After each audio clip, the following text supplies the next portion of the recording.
Ngayong araw ay magluto tayong ginataang santol. Ito ay recipe from Bicol. Wow! Nice! Shoutout nga pala sa mga taga Bicol na mga mahilig sa gulay na santol.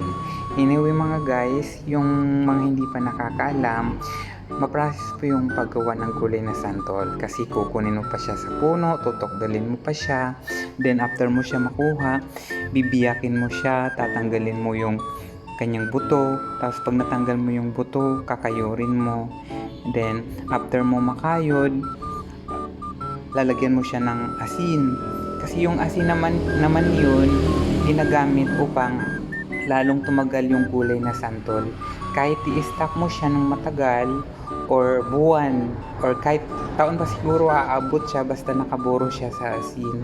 Tapos tuwing magluluto ka or magugulay ka, kukuha ka lang ng paunti-unti, tatakpan mo lang ulit, meron ka ng stock na ulam in case of emergency.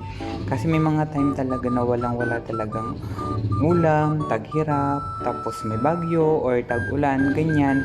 Mas maganda na rin yung may mga naka-stock ka na ulam na anytime kapag walang ulam, pwede mong gulayin, magkakaroon na ng ulam yung pamilya mo, makakasurvive na tayo. Kaya napaka sarap sa pakiramdam na marami tayong mga iba't ibang klase ng gulayin na pwede natin lutuin anytime na kailangan natin. And that's all for today. Thank you!